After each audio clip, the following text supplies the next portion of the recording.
Today, we are diving into some pretty thought-provoking concepts. We are exploring the nature of existence, the fear of death, and how these ideas kind of connect to our daily lives. Oh, that sounds fascinating. Yeah. And our source material for this deep dive is an article from the Spiritual Seek titled Physical Transiency and the Fear of Death. Okay. This article examines two contrasting philosophical perspectives: the Buddhist emphasis on the impermanence of all things, and the Hindu philosopher Shankara's concept of an underlying, unchanging self known as the Atman. Right. As we delve into these ideas, think about how understanding these concepts might offer a fresh perspective on your own life, desires, and fears. Okay, well, the article starts by presenting an analogy of a child in the womb Yeah. to illustrate the human experience of fear and loneliness when confronting loss or the unknown. Imagine the child's perspective, a sudden transition from the familiar world of the room into a new, seemingly empty world. Right. This transition evokes a primal fear, a sense of isolation, much like what we might experience when faced with significant loss or the vast unknown in our own lives. This type of existential fear, rooted in the awareness of our limited existence, stays with us throughout our lives. Exactly. And this leads into the article's central argument, Okay. that societal structures, relationships, and even our possessions create a false sense of security and permanence.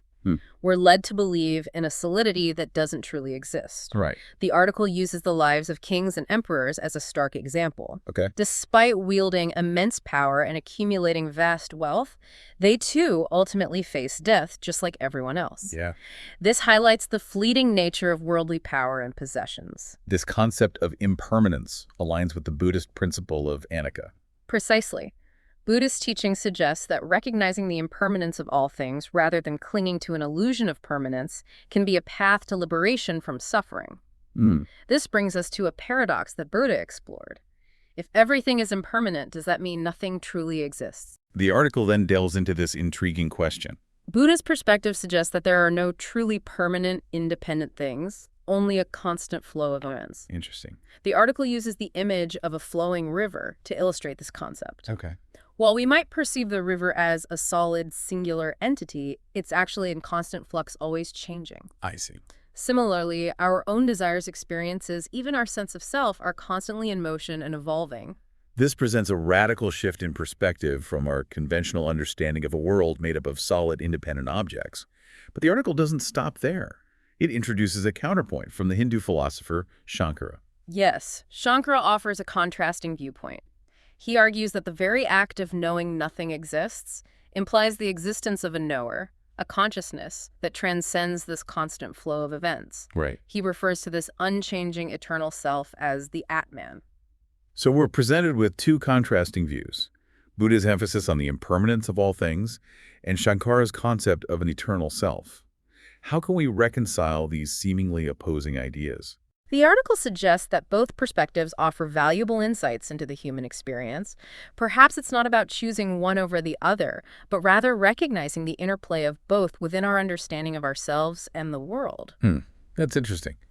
So this awareness of our existence, whether temporary or eternal, really shapes our lives. Yeah. The article goes on to explore how this awareness, particularly our awareness of our limitations and mortality, really influences our desires and actions.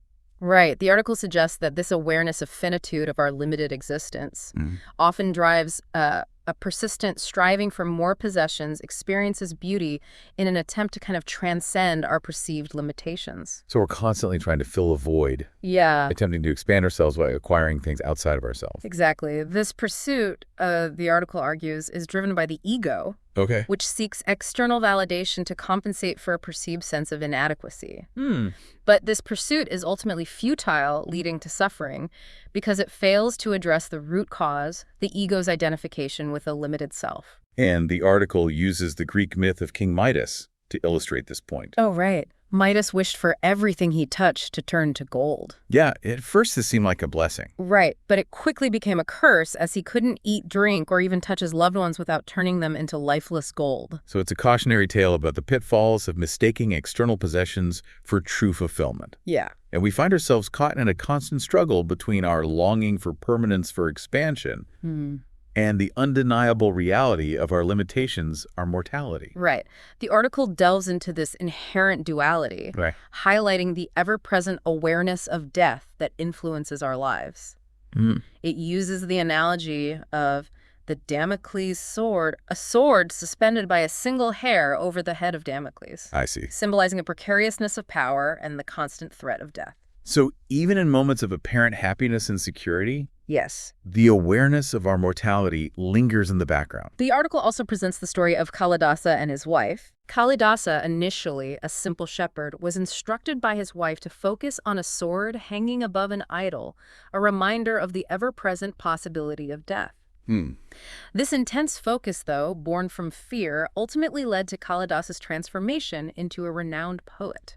That's interesting. This story suggests that while the fear of death can be paralyzing, it can also be a catalyst for transformation. Yeah, acknowledging our mortality allows us to live more consciously, appreciating the preciousness of life and focusing on what truly matters. And this makes me think about the concept of Atman as the unchanging self watching the events of life unfold. Okay. Imagine Atman like the screen on which the movie of your life plays. Right. The movie's frames change, but the screen remains constant. Yeah. Could this explain that feeling of an I that persists through all our experiences?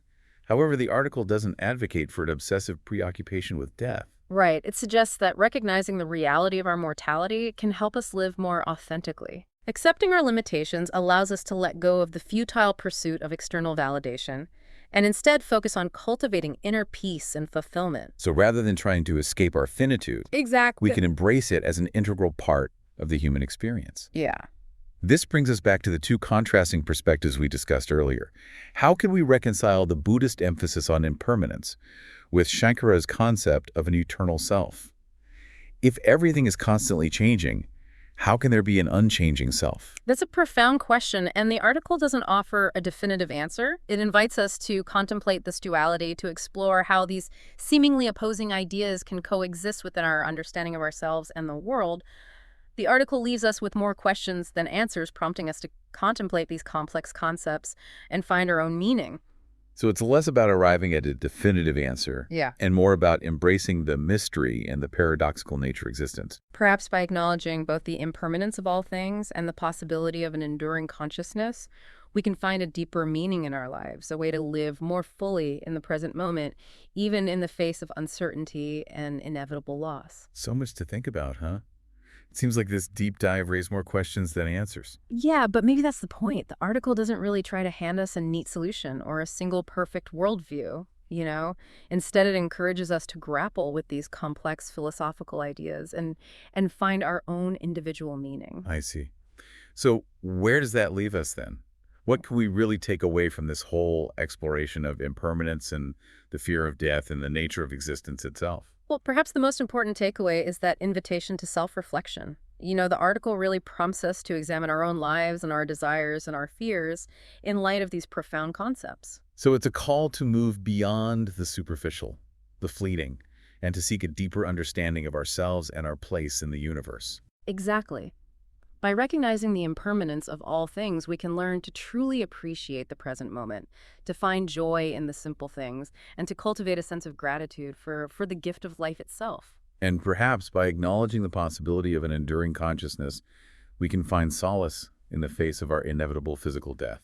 Right. The article doesn't offer, definitive answers, but it does provide a framework for thinking about some of life's most fundamental questions. It invites us to embrace the mystery of existence, to find our own path, and to live more authentically, even in the face of impermanence. This has been a truly thought-provoking deep dive, I think. We've explored complex philosophical concepts, examined ancient wisdom, and confronted our own mortality. Hmm. But rather than leaving us feeling overwhelmed or despairing, this exploration has, I think, opened up new possibilities, new ways of seeing ourselves and the world around us. I agree. It's a good reminder that the journey of self-discovery is ongoing and that there's always more to learn, more to explore, and more to experience. Yeah. Thank you for joining us on this deep dive. We hope this exploration has sparked your own curiosity and inspired you to continue pondering these profound questions. Until next time, keep seeking, keep questioning, and keep diving deep.